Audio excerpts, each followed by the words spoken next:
Êtes-vous prêts à frissonner? C'est reparti pour les histoires horrifiques. Je sais, ça vous avait manqué. En espérant qu'elle fasse peur, cette histoire.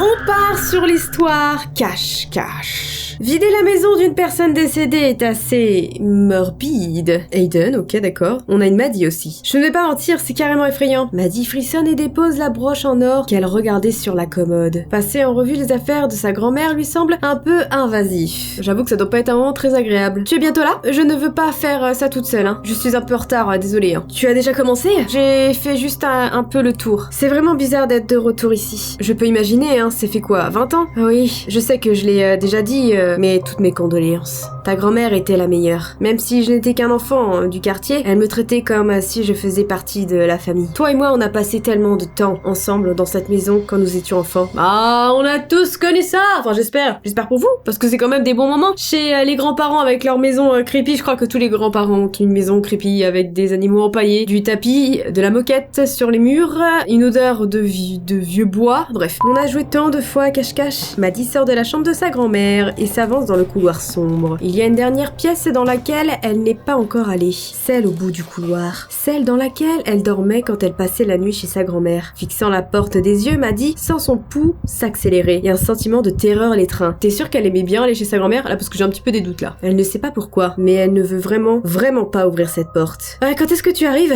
Je pars juste du travail là, donc dans 15 minutes. Dépêche-toi. Quelque chose ne va pas? Ça me met mal à l'aise d'être ici toute seule et j'ai peur d'aller dans mon ancienne chambre. Pourquoi? Je n'arrive pas à l'expliquer, mais la porte semble juste sinistre. C'est idiot d'avoir peur, non? Je veux dire, j'ai dormi plein de fois quand j'étais petite et il n'y avait pas de problème. Je ne dirais pas qu'il n'y avait pas de problème. Hein. Qu'est-ce que tu veux dire? Vraiment, tu ne te rappelles pas? Les petits cheveux sur le cou de Maddie se dressent. Le couloir est devenu plus sombre. C'est le milieu de l'après-midi, mais elle pourrait jurer que les ombres s'allongent en sa direction. Elle frémit. De quoi est-ce que tu parles? C'est la raison pour laquelle on a arrêté de jouer à cache-cache.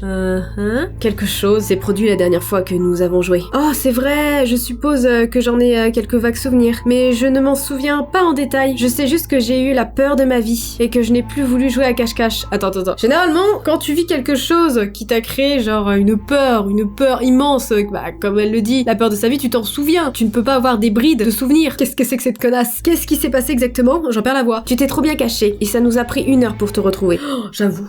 Oh mon dieu, ça doit être horrible. La peur de ma vie.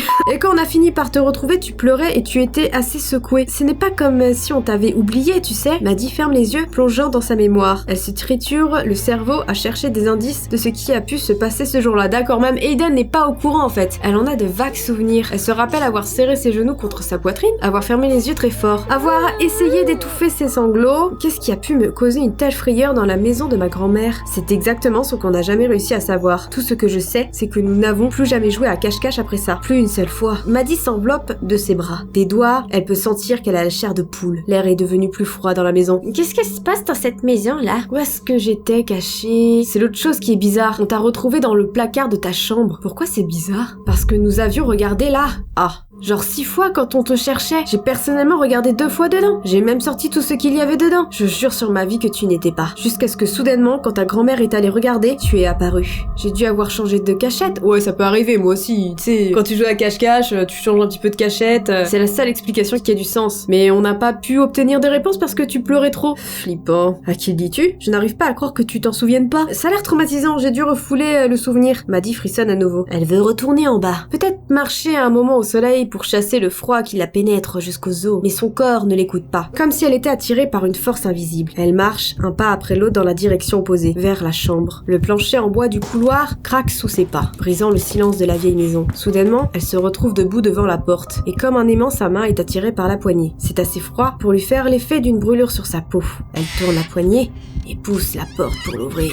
La chambre est telle qu'elle l'a toujours été. En 20 ans, rien n'a changé, rien du tout. Maddie entre dans la chambre chambre poussiéreuse. Hé, je croyais que tu avais dit que tu allais m'attendre. Tu es presque arrivé, non? Ouais, monte à l'étage quand tu es là. Ce sera comme au bon vieux temps. Cache-cache. Ok. Je ne pense pas que ce soit une bonne idée, Maddie. En fait, je pense que tu devrais m'attendre à la porte d'entrée. Tu agis de manière un peu étrange. Je vais bien. Juste un peu de nostalgie. Maddie passe devant le lit à baldaquin et touche la fenêtre. Elle est jolie, de l'intérieur. Il y a un grincement derrière elle, et elle se retourne soudainement. La porte du placard est grande ouverte. Il y a un truc louche avec le placard. Oui, je sais, j'aurais pu être détective dans une autre vie, mais que voyez-vous? Bah non, je serais youtubeuse dans celle-ci. Elle est certaine de ne pas l'avoir ouverte quand elle est entrée dans la chambre. Je suis arrivée. Cache-cache. Quoi?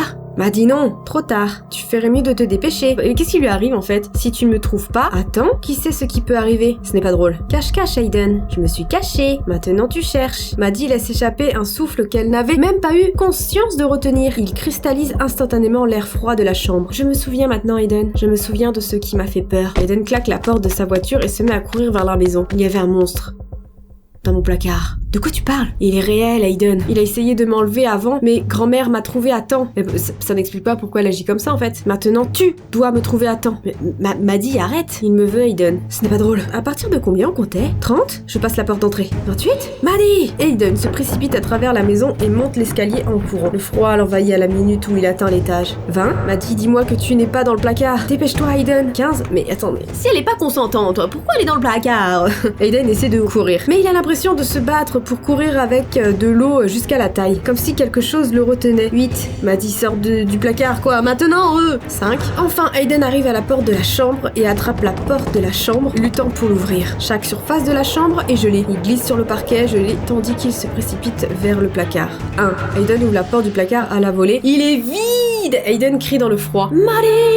Il tape frénétiquement sur son téléphone. Maddie, où es-tu? Pas de réponse. Aiden tape du poing sur les murs du placard, cherchant le compartiment secret. Mais rien ne cède. Au pire, tu bouges le placard, hein, mec. Hein.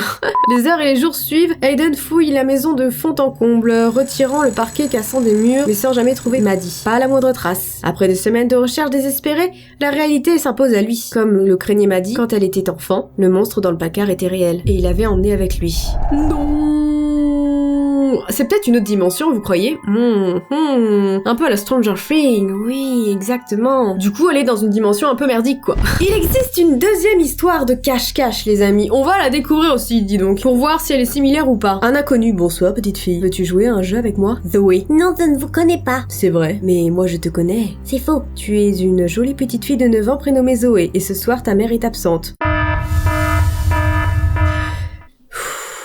Ne me dites pas qu'on va partir sur un pédo. Non, tu ne viens pas, toi! Dîner professionnel, non? Comment le savez-vous? Je te l'ai dit, je te connais. Mais qui êtes-vous? Cela n'a pas d'importance. Alors, veux-tu jouer? Ce sera amusant. Je n'en ai pas envie. Même s'il y a un cadeau à la clé? Quoi comme cadeau? Bah, en même temps, là devant, quoi. Vous espérez quoi? Ce que tu veux. Absolument tout. Ce que je veux est impossible. Pas pour moi. Même faire revenir mon père? Ah, peut-être là. Peut-être pas. Mais je peux t'emmener le voir.